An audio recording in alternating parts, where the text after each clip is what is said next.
We know that having twins disrupts our plans. As expecting parents, we've been planning for their arrival with excitement and terror all at the same time. And if you have already had one or more children, have you thought much about how welcome this new twosome is going to be?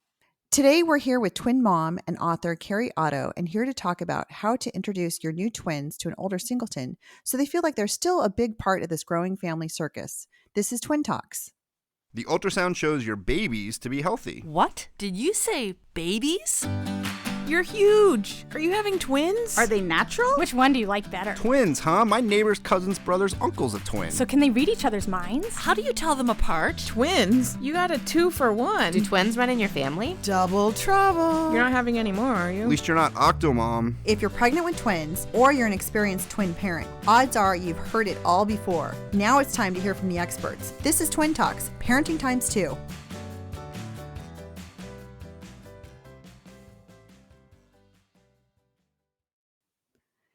Welcome to Twin Talks. My name is Christine Stewart Fitzgerald, and I'm your host.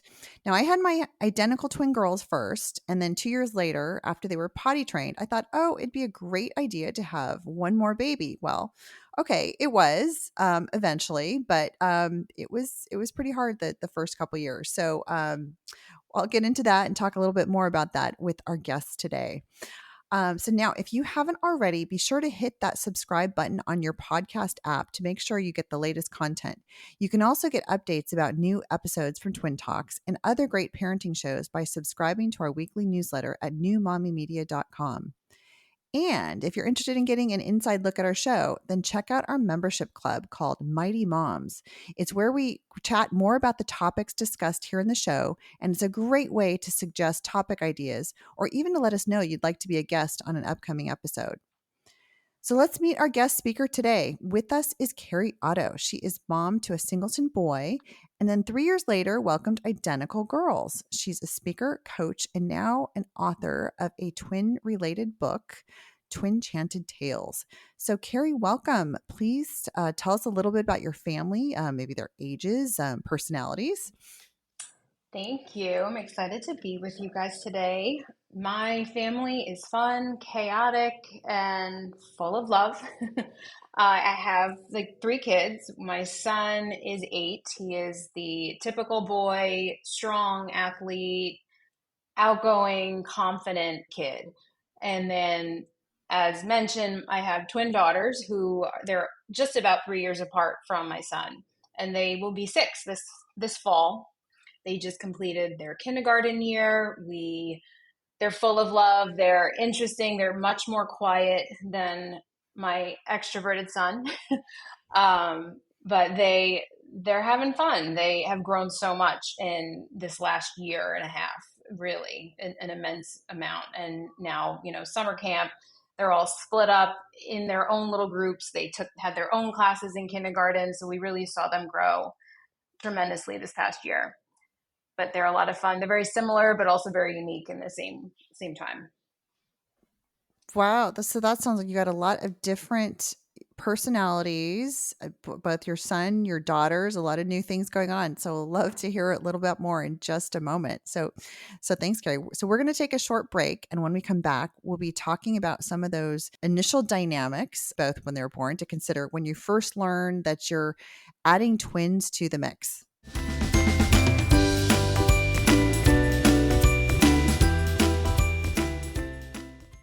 And we're back with our guest today talking about how to set the tone when bringing twins into a family that already has young children. So let's dive in. So Kerri, I have to ask. So it sounds like your son was probably about 2 years old when you were when you knew that you were having twins. And I'm just curious, when you first found out that you were pregnant, that you were having twins, not just a singleton. What was your reaction compared to when you found out you were having a singleton just a few years before? Yeah. It was interesting. And it was so funny. I knew from the moment I tested to see if I was pregnant, I had a feeling it was twins, which was just, I don't know, I had an idea and a vision. And when I went in to get checked and confirm the pregnancy, I actually had my husband come, which he never came to not one scan with my Singleton ever. I didn't care. I'm like, I'm good. I'm pregnant. It's fine. I'm going to go confirm the pregnancy when I had our first child. And every test went on my own. But with the twins, I just had such a feeling there was two. And I was like, you Wow. need to take off. We need to go together. And we did. And I was in shock. I cried. I was not, even though I had a feeling, they're the best things that ever happened to me, of course. But he was happy tears, elated. And I was just, oh my gosh, like, this is insane. And I actually have a page in my twin book coming up of that moment. And I remember telling my illustrator, you need to make me a little different. Just the finding out of twins on the ultrasound picture. She had both parents smiling and glee. And I'm like, no, let's just make a shocked face. We're teaching emotions in this book. And I want to be honest with the readers. There's surprise and then there's happy. And that's what we were. We were super, super surprised and shocked and happy at the same time. But Wow. yeah, it was But it sounds definitely like a shock. you had a really gut reaction that just something is really different from the first time Yes. around. So Yeah. you just knew and you were listening to I that. definitely knew. And still wasn't, it didn't keep, I still got very emotional, but I still had a very, very strong feeling that was the Yeah. case, Yeah. which is, And it's did funny that you it happened that way. and knowing what the Singleton pregnancy was like, and I don't know if that was, an easy one or if it was difficult. I mean, did that put any kind of emotions or just concerns into the twin pregnancy? So, I mean, were you worried that it was going to be much harder in having a twin pregnancy? Yes. Yeah. I mean, in the beginning, I said, I'm going to do everything I did with my son. Like, I had a very textbook pregnancy with my son. He was born 40 weeks on the dot, literally on his due date. He came to the world, which couldn't have been easier. I worked out and lifted weights and went running like every single day, pretty much throughout my whole pregnancy with my son until I couldn't in that last like few weeks. My daughters, I took that same, initial attempt to do all of the same elements, all of the same exercises I did. I remember swinging kettlebells for a while. And I got up to, I was still very worried and concerned because as soon as they tell you you're pregnant with twins, you're like, oh, now you got to wait, go back in the waiting room and let's meet with the high risk doctor. And we're going to talk about your, process now. So it's very different. And I was worried, but also cautiously optimistic because I had such a typical normal pregnancy with my son. But it was very different. And I ended up going on bed rest from 21 weeks on because I apparently had an Wow. incompetent cervix. So that was a Mm. whole lot of fun and not so much fun, but I remember joining every single twin parent page, every incompetent cervix page, trying to read everything I could possibly learn about all of that. And, focused on nutrition, worked from home on my couch from 21 weeks until I delivered them at 35 weeks. Hmm. So it was different. Wow. Yeah. So being on bed rest then, I mean, I'm sure I mean, I know a lot of our twin moms here have experienced bed rest, Hmm. but to be in the middle of that and then, you've got your son and I mean, I'm sure he was probably not understanding all the different Yes. changes. So when did you actually talk to him and explain that, okay, we're actually going to have two babies and what life is gonna look like. Yeah, we did. We told him. We waited to tell. I told two of my best friends, and that's pretty much it until I was 12 weeks pregnant. And that's when we told my son, we told our families, we surprised them. It was on Easter, and I had like these huge jumbo size Easter eggs, and I put in a little note, we're excited to announce that we're having twins. And so it was super cute. And everyone was freaking out. We recorded the whole thing. My son found out that way too. So it Mhm. was a very fun video. My mom was a little annoyed that I did not tell her in advance, but it was what we wanted to do. And my son, he was so excited. And, we're just two babies in mommy's belly too. And it was the cutest thing like that. He was very excited, didn't really know what to make of it, obviously, because he was still so little. But he was a champion. And I remember because of the bed rest, I have a video on my phone of me asking him, what does mommy do for a living? And he's like, Mommy sits on the couch. And I'm like, that's not fair. It was so cute. And I still have the video.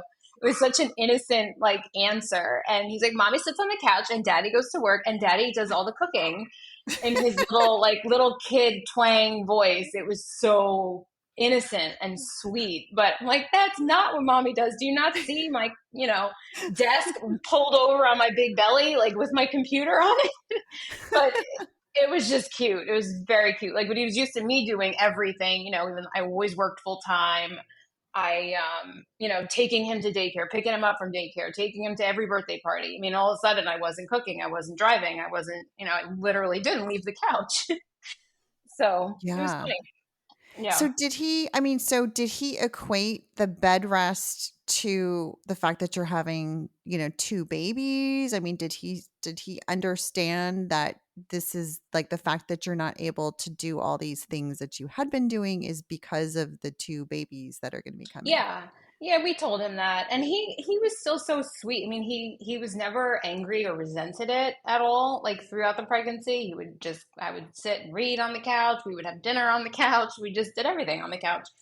And he was cute. He just really joked about it, but he would, we would try to make him feel special. My husband would do everything on the weekends, take him to the sports classes, and he would do sleepovers with my mom and my in-laws. And he had a very fun and fulfilling life. And he was also in daycare, 8 hours a day. He was out having fun and playing with kids and being very independent, having his life continue on. Like, he didn't have to pause and sit at home with me. He was still out there and very fulfilled as a child. So I think that helped him stay, level as everything progressed.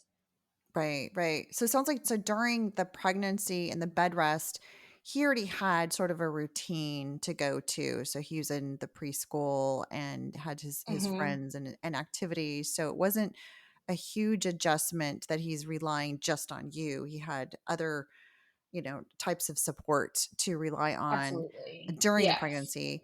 And Yeah. I'm curious too, like, so when your twins were born, I mean, I'm sure, so he probably sounds like he was probably staying in preschool. I mean, did you like, what kind of plans did you have in place for the arrival When I of the was at twins? hospital. So I Yeah. remember when I was a kid, I was traumatized when my brother was born. So I did not want to do that to my kid at all. And I remember we were 4.5 years apart. So I was very much aware of life and why my mom left and she was not here and my dad was not here. So I was, left with grandparents, and I just felt abandoned as a kid. And I did not want that for my son, especially I already had a lot going on throughout the pregnancy. So my husband, I got a ride to the hospital when I thought I was in labor by a friend's husband because my husband was working. My son was at daycare. This is I put my out of office on in labor and delivery once they said, oh, they're coming today. I'm like, okay, here we go. But, my husband obviously made it for the delivery. But then after the delivery happened, I made him go home. Do not stay in the hospital. And I really think people with any extra kid, if you have a first or a second and you're having more kids, I think that consistency, keeping one parent home with your children or child is so important. And he didn't feel yes, I wasn't there, but I couldn't physically go anywhere, obviously. So those few days that they were in NICU and I had some complications from my C-section. So I didn't move for 5 days anyway, but my husband always went home and he was the constant with my son. And he'd visit when he was at school or if it was the weekend, he would have my in-laws and everyone help out. But my husband was always home, which Oh, was yeah. helpful for his That's so great. experience. So it sounds Yeah. like your husband was really key in creating kind of a transition for Hmm. your son to have that feeling of this is just normal, and your husband was kind of holding his hand in becoming, embracing this new role of becoming the big brother. Yeah. Yeah. Yes. Absolutely.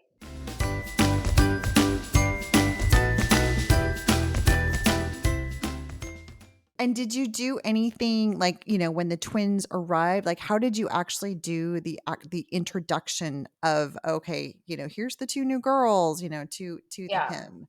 It was cute. He came to the hospital to meet them, and that's the only people we allowed at the hospital. I didn't really want anyone else visiting, like grandparents, mom. Like it was special for my son. So he Mhm. came. He had his big brother to twins shirt on.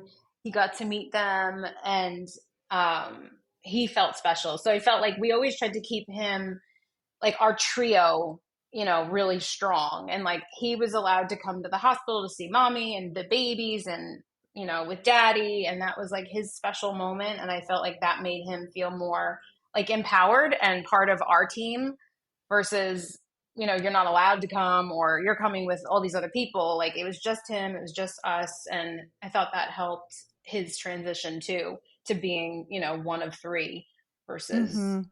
just the So it sounds one. like Yeah, so it sounds like so you made him really the central point, rather than, oh, here's the parent, the grandparents extended, and oh, by the way, here's the brother.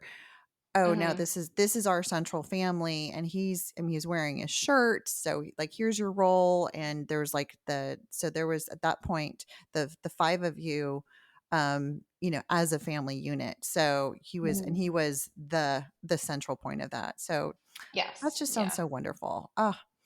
Well, let's Yeah. take a break. And when we come back, we're going to continue our discussion about how twin parents can help their older children adapt to having new siblings.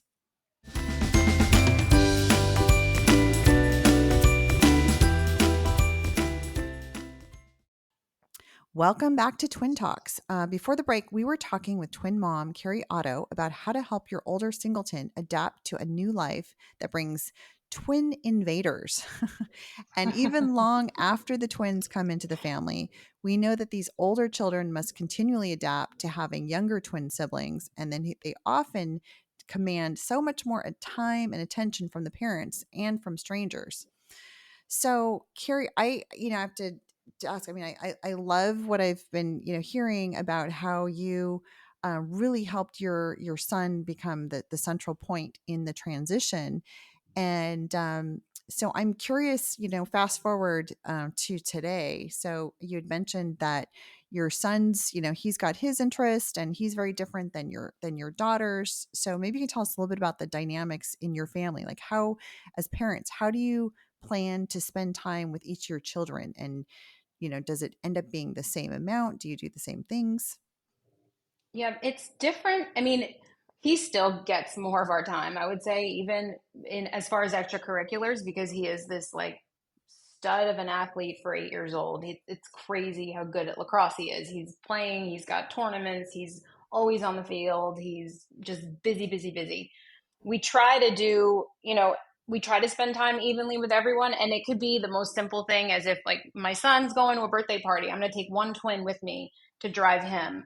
And just having that one girl with me while he's busy and we're just, wandering around Target, but it's just she and I, she feels special. So it's any little moment that you can do with any of your kids helps all of their independence and their confidence and all of that. So, backtrack, like, yes, Colton, my son, always has, he definitely has more of our time, I would say, because he needs more of it. The girls are still young, so they're not quite there yet as far as, all the extra stuff that they do or they want to do.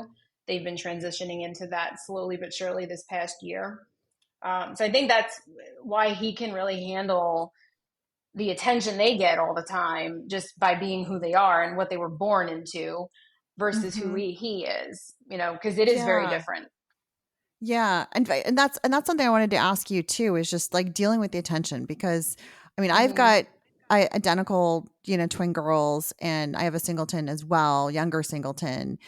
And, I have to say, I mean, when the girls were really young and we'd go around into, the stores at Target or, Costco, and everybody notices that they're identical, and you got them sitting on the cart and, right at eye level. And it's like, oh, Hmm. are you twins? And, and I can say, like, I know when I had my girls and I knew I was having a third one, I'm like, oh my gosh, I just like, I wouldn't wish that on anyone, to be living in the shadow of this, twin, identical twin set. And Hmm. I mean, my Singleton, she handles it really well. She's actually much more outgoing than the twins. And I remember, like we'd be shopping and people would ask the typical questions: are they twins, are they identical, yada yada. And they, like, my twins would just, like, they hated it, they hated getting all that attention. And Hmm. so my Singleton, even though she was 3 years younger, by the time she could talk, I mean, she would just pipe in and go, "Oh, yeah." She'd start answering the questions. She's like, Yeah. "Yes, they're twins. Yes, they're my sisters. Oh, that's Julia, that's Alexa, da, da, da." I mean, she just, like, she had Yeah. her little thing going, and she Yeah. rolled with it. So Yeah, that's great for I know a it's younger hard, child too. But right? that's like what my son has always done too. It's like, yeah, like come on, like stop. I think in the beginning when he was really like younger, he kind of sometimes would bother him when people would really fuss over them. But but then he just started to just, it also bothered him, like, all right, enough is enough, like you were just saying, like they're, but and the girls, and that's why I wrote my book, The Twin Enchanted Tales, The Power of a Pair, because like it's how do you help the children understand like what it feels like when everyone's doing this to you at every moment of your life. And like that's what that was the whole purpose behind it, is to just try to make them understand and connect the emotional dots on what it feels like to be an identical twin, and like really what it means to the world, because there's such a fascination. And unfortunately that'll never change, because that's how humans are. Everyone's just, Absolutely. they're fascinated. So how do you prepare the children to like for this fascination, and that's why I did what I did with my little book. And I wrote it, I read them the story every night for 2 years, just helping them get through it. They're like, mommy, read your story, mommy, read your story. And then I decided to make this publicized for everyone, so that everyone Yes. can have this help them. But my son, Yeah. yes, like he constantly will talk back and tell people to just, no, they're not twins. Like that's our joke now too. Like sometimes I myself and my son will just like, no, they're not. And they're like, wait, what? Really? They're not? Like, well, what else do you want me to say? I don't know. And my girls, like, they have fun with it too, because of my book. Like they'll sometimes say no, and they'll give the opposite name, like, oh, you're Charlotte, right? No, I'm Madison.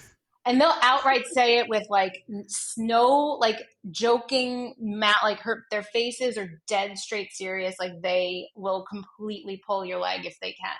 And they started to Oh, go to how kindergarten funny. last year. They had two different classes. I split them up, and they're like, we're gonna switch places. And they've never seen, the Parent Trap or like anything like that. This is all because of the fun little like book that I made, because I reference all of this, like have a fun, play a twin game of guess who.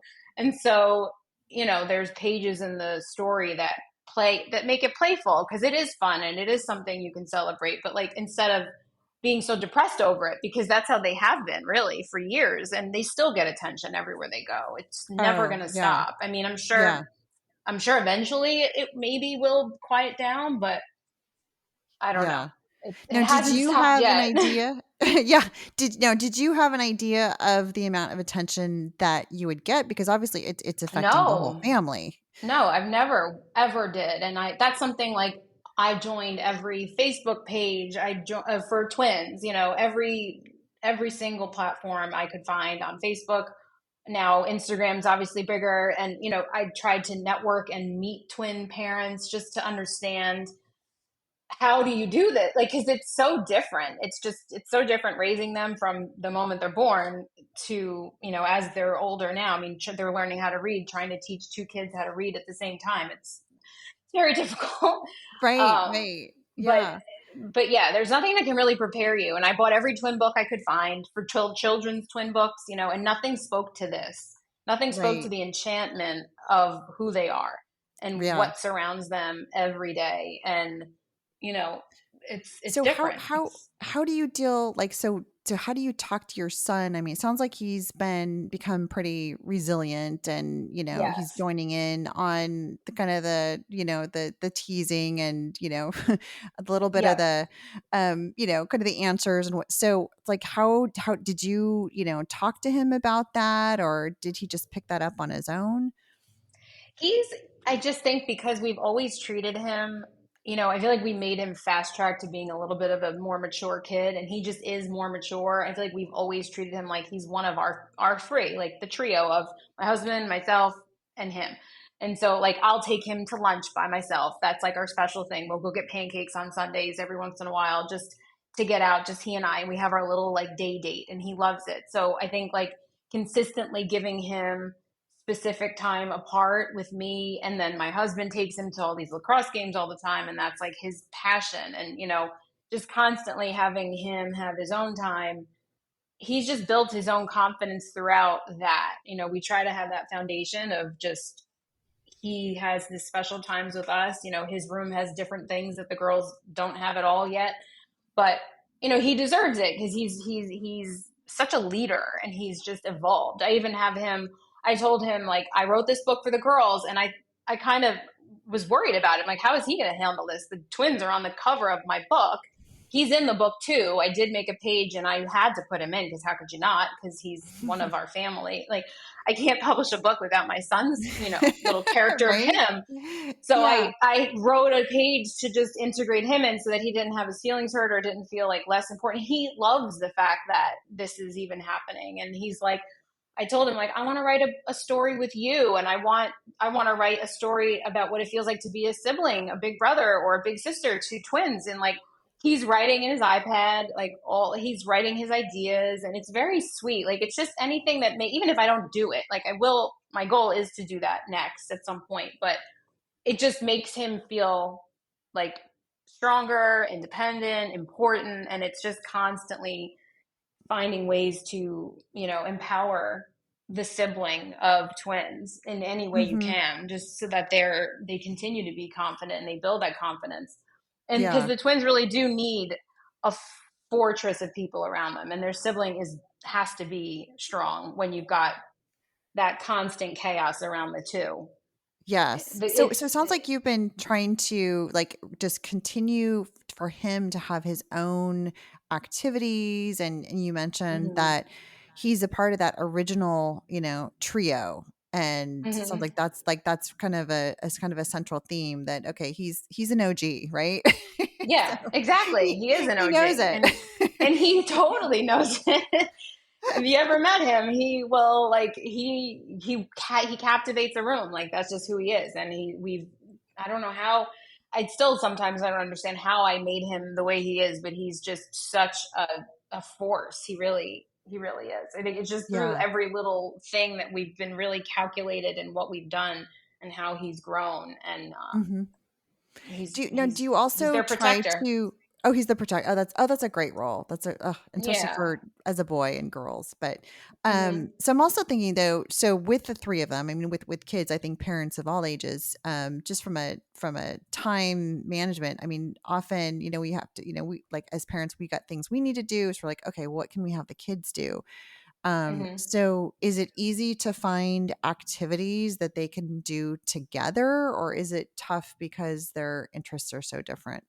No, they play so well. Like, sometimes it's too much, and I'm like, you gotta pump the brakes. Let's quiet down. And like they all get very in sync with each other, even though there is the age gap, and there's the boy versus the very girly girls that want to play with baby dolls. Like, but he'll like play pretend with them in the house all the time. Like, just they just get into the mindset of playtime and together, and occasionally they'll obviously have their own time, but they look up to him so much too. And they'll play outside together, they'll ride their bikes and pretend they're police officers in my driveway just because that's what's fun. And they'll put cones out and make obstacle courses with each other. It's very cute. And whether it's outside inside play, they just get into Yeah. such a good groove that I ask friends of mine, I'm like, do your kids all play with each other as much as mine? Because it's not just the twins, it's totally the three of them. And it gets loud. And but they have so much fun with each other. And it's I think that's also like another positive with my son. Even when he was the only one, I always wanted him to like know how to play on his own. I didn't want to only be his like best friend that always played with him. I really didn't at all. Like, he was I taught him that independence since he was an infant. And I think that's why he takes control, and he organizes play, whether it's just with him or with his friends or with his sisters. It's just constantly pushing that independence at a very, very, very young age is just how you set your children up to just really succeed and thrive. Yeah. That's just really great parenting advice, just to, help them define their own roles, whether or not they are a sibling of twins or not, but just Mm-hmm. to know that their identity is not tied into someone else. It doesn't have to be tied to the success or the of other family members. So Mm-hmm. I know I we could do a whole episode on that for sure. Yeah. Uh-huh. So I just wanted to go back to your book. So Mm-hmm. tell us about your book. I think it's coming out soon. Tell us a little bit about that. Yeah, it's on Amazon and Barnes and Noble and my website for pre-sale. It comes out on September 17th of this year. So It's 2024. it's Yep. Yep, 2024, so a couple months. We're really close. It's exciting. So I launched Twin Chanted. I created this story, wrote the story initially, like I said, mentioned earlier, for my daughters. And it was really just a memo on my phone. And they connected to it so well. And it meant so much to them. And it helped them build this confidence because it teaches twins like what it means to be a twin, like what kind of, in a fun, jovial way. I make the analogy of unicorns, like spotting a unicorn, spotting a butterfly, spotting a rainbow. That's like what people feel like when they spot twins. That's how I made it relatable to the girls. So, when you're reading the book, it talks about the enchantment of twins and spotting them, or why people look a little extra when they see you. Mm-hmm. It's like you've got this mirror power. And I have a page in the book where they're flying on unicorns holding mirrors and just having this like superhero moment. It's very cool. And it makes it relatable. It connects the emotional dots on what it feels like when people are looking, what it feels like when somebody will call you the wrong twin name, the teachers Mm-hmm. who sometimes mix you up. It kind of touches like all of those real situations that nothing really prepares you for, but it prepares Yeah. the child for it. So In a it's really to fun. help the twins themselves just Mhm. understand the dynamics of the world around them and how the world has this fascination and attraction to twins, Mhm. and for them to realize that how to like that this fascination, the interaction is unique, and how they can Mhm. handle it in a Yeah. healthy way. Yes. Yeah, exactly. It makes it fun, it makes it relatable. I always, with the girls, if they ask me who's who in these pictures. So in the book, it references that. And now I had my illustrator draw baby twins, and look at pictures of when you were brand new. Do you know who's who? Like, this is why people don't get upset when someone calls you the wrong name. It just makes you feel good. And you can see the book at the beginning where there's the challenges of the social settings with friends on the playground, and the challenges with you can have with your teachers when your teachers mix you up. But then you see the emotions on the kids' faces as the story continues, and how they're building their confidence as it grows. And then they're having fun with the fact that they're twins. They're not thinking it's like, oh, I'm dreading going to the grocery store because people are going to bother me and people are going to stare at me. It makes you have fun with it. And Yeah. it's just an important message that I think every identical twins need to read, because there is a fascination. And how do you get them ready for that? I think it's important Yeah. to have before school aged kids go into kindergarten and pre-K. It's helped the girls immensely. And It's such a great topic, because I do have to say I don't think there are too many resources that really are for the young twins themselves on how to handle the attention that they get and how to really address that. So thank you yeah, for writing that. And to say, this has just been such a great discussion. And so thank you, Kerri, for sharing your experience and insight. And for everyone, if you'd like to learn more about Kerri's new book, Twin Chanted Tales, Power of the Pair, please visit newmommymedia.com, and where we'll have links to the book website and all of the Twin Talks podcast episodes, plus videos and more.